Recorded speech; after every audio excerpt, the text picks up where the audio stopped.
8'de sağlık tüm hızıyla devam ediyor. Bugünkü misafirimiz Sayın Hocam Nihat Dik. Hoş geldiniz. Efendim hoş bulduk. Nasılsınız? İyiyim, teşekkür ederim. Siz nasılsınız? Bizler de iyiyiz. Sağ olun. Efendim Hoş siz geldiniz. nasılsınız? O zaman hayırlı, güzel bir gün olsun. Bakalım bugün ne konuşacağız? Bugün ciltteki lekelerden konuşacağız hocam. Evet, leke tedavisi. Evet, neden olur? Önce buradan başlayalım. Efendim leke Sonra da niye tedavisini olur? konuşalım. Güneşten olur leke. Bir yeriniz yanar, sonrasında iyi koruyamazsanız o bölgede melaninler artar ve o yanık yerde bazal tabakadaki derinin bazal tabakasındaki üreyen ana hücreler güneş ışınlarından, o ultraviyolelerden zarar görüp de kanserleşmesin, başka farklı hücrelere dönüşmesin diye bizim vücudumuz çok aşırı güneşte kalmış ya da enflamasyon olmuş, hassaslaşmış deriyi korumak için siyah şemsiyeler tutarlar kafalarının üstüne. Niye? Aşağıda doğum yapan anneleri var. Çünkü bir canlının en zayıf anı doğum yaptığı andır. Doğum yaparken canlı en zayıf anında. Peki bu doğum yapan hücreleri biz nasıl koruyacağız? Güneş koruyucu süreceğiz. Sürmezseniz ne olur? Leke olur. Vücut kendini koruyor aslında. O siyah şemsiyeleri tutarak ultraviyole güneş ışınlarını yukarıda absorbe ediyor, aşağıya ışın geçirmiyor. Geçirmiyor ki aşağıdaki doğum yapan hücrelerimiz kanser olmasın. Aslında lekenin oluşma sebebi, ana sebebi bu. Bir sürü leke oluşma sebebi sayabiliriz. Güneşte fazla kaldım. Az güneşte 40 yıl boyunca kaldım. Hem deri yaşlanır, hem kolajeniniz uçar gider, hem lekelenirsiniz. Değil mi? Yaşlılık lekeleri el üstünde nokta olur. Ya da yüzünüzde. Bunlar yaşlılık lekesidir. İşte melazmalar olur. Ya da bir girdiniz 3 saat, öğlen sıcağında yattınız. Her tarafınız leke olur. Gebelik lekeleri vardır. Hamilelikte olur. Niye olur? Hamile insanın vücudu hassas olur ve enflamasyonlu olur. Bu kadar hassas bir vücutta güneş direkt gebelik maskesi dediğimiz o lekeyi yapar. Yani lekenin olmaması, işte yanık olur, bir yerinizi yakarsınız, arkasından orası kocaman leke kalır. Bunların hepsinin sebebi cildin hassaslaşması, sonrasında da güneşe tabi kalmanız. Bundan leke olur. Evet hocam, peki bu lekeleri, yaşlılık lekesi olsun, güneş lekesi olsun, bunları gidermek için yöntemler nelerdir? Bunları gidermek için o kadar çok yöntem var ki, işte bitkisel peelingler, kimyasal peelingler, lazerler, bu şeyler böyle, yani çeşit bir sürü kimyasal yöntem var. Yok efendim zımparalayanlar. En çok leke neden olur? Kadınlardan. Ağda yapmaktan. Özellikle dudak üstüne ya da işte yanaklar ya da favoriler falan o bölgelere ağda yapılır. Cilt hassaslaşır. Sonrasında fark etmezler. Dışarı güneşe çıkarlar. O ağda yaptıkları yer aslında kıpkırmızıdır önce. Sonra o kırmızı yerler güneş ışınıyla siyaha döner ve orada melaninler çoğalır ve gene leke olur. Veya uzun süre güneşte kalırsınız, gene leke olur. Her türlü leke olur. Olmaması için iyi bir güneş koruyucu, mümkünse 50 faktör ve üstü. 50 faktör de şu demek, 100 bölü 50 eşittir 2. Yani %2 oranında güneş enerjisi vücudunuz emiyor, %98'ini yansıtan güneş koruyuculara biz SPF 50 faktör güneş koruyucu deriz.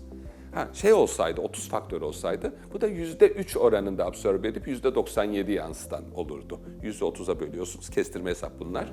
%3 oran, 97 oranında koruma sağlar, 30 faktör. 50 faktör de %98. Bir güneş koruyucuyu düzenli kullanmamız gerekiyor. Özellikle şimdi önümüzdeki zamanlarda işte deniz girip çıkacaklar. Güneş koruyucular kimyasal ve fiziksel güneş koruyucular olarak ikiye ayrılır. Bir de mixed olanlar vardır. Özellikle bebeklerde, çocuklarda fiziksel güneş koruyucular kullanılırken daha büyük insanlarda kimyasal güneş koruyucular kullanılır.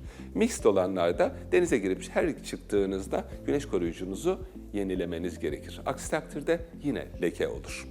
Ve lekeden kurtulmanın da bu zamana kadar bildiğimiz bütün yolları ya peelingler ya lazerler idi. Ama öyle bir şey ki gelen hastalarda şunu görüyorum. Sanki insanlar kendi kendilerine daha az leke oluyorlar. Onu tedavi etmeye çalıştıkça lekeler daha çok çoğalıyor. Yani idiopatik Ya işte güzellik salonlarında ya da işte gittiğiniz doktor tarafından böyle yanlış tedaviler uygulanıyor. Mesela hala karbondioksit lazerle leke tedavi etmeye çalışanlar var. Hala işte peelinglerle leke tedavi etmeye çalışanlar var. Tabii ki ediyorsunuz. Hidrokinonlu, bu jenerik bir isim, hidrokinonlu kremler kullanılıyor. Tabii bakıyorsunuz, oh ne güzel leke gitmiş. Bırakıyorsunuz, birkaç ay sonra geri geliyor.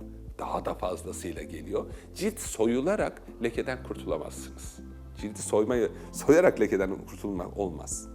Soyarsın, deriyi inceltirsin, güneş görünce daha da çoğalır. Zaten gelen hastalar hep böyle hastalar. Yani bir geliyor, kocaman leke, şöyle çizgi çizilmiş gibi leke. Yani insan eli değmiş yani belli. Yani Böyle leke leke olmasının olmuş. sebebi yani birileri küçük bir lekeyi tedavi etmeye çalışmış ama becerememiş, daha da çoğalmış, yayılmış. Kocaman leke olmuş, artık insan içine çıkamıyorum falan diye ağlayarak gelen insanlar var. 10 yıldır kapı kapı dolaşan insanlar var.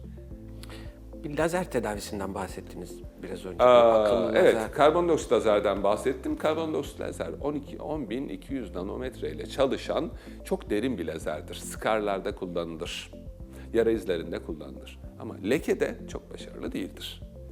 Onun yerine 1927 nanometre tulyum enerjisiyle çalışan akıllı lazer dediğimiz lazer lekede kullanmak gerekiyor. Yani gelmiş geçmiş dünya üzerindeki en Etkili. mantıklı leke lazeri akıllı lazerdir. Akıllı lazer de tek başına yeter mi? Çok kuru ciltlerde lazer yaparsanız gene yanar.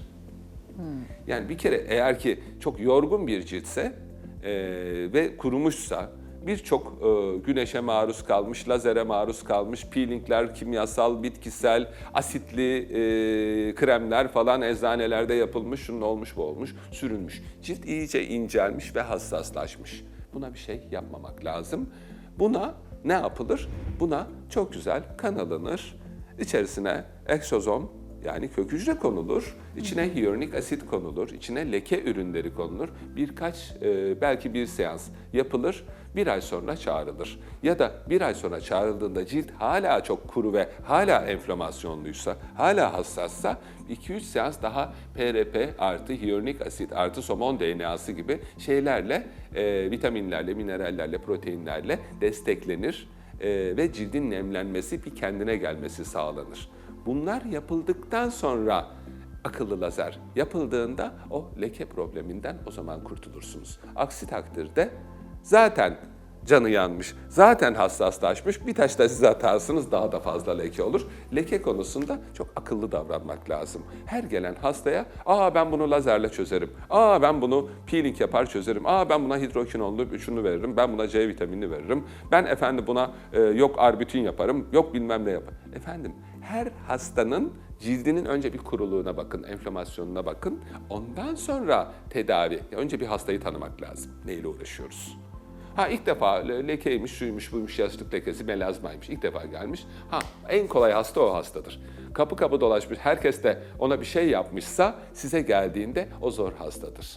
Onu biraz önce cildini bir nemlendireceksiniz, bir normalleştireceksiniz. Normalleştirdikten sonra tedavi edeceksiniz. Normalleştirmenin adı da cildi işte PRP'lerle, kök hücrelerle, hyaluronik asitlerle, somon DNA'larla önce bir beslemek, bir kendine getirmek, ondan sonra da onun üzerine akıllı lazer uygulamak. Doğru tedavi. Sonrasında da güneş koruyucuyu hiçbir zaman ihmal etmemek. Yine de bütün bu tedaviler yapıldıktan sonra bile 2-3 ay boyunca gece kremi şeklinde verilecek hidrokinonlu ve asitli küçük cildi hem kendine getirecek hem de lekenin tekrar geri dönmesini, rebound etkiyi ya da pıh dediğimiz o yeniden lekelenme sürecini durduracak önlemler almanız gerekiyor. Leke tedavisi genellikle 3 ay kadar sürer.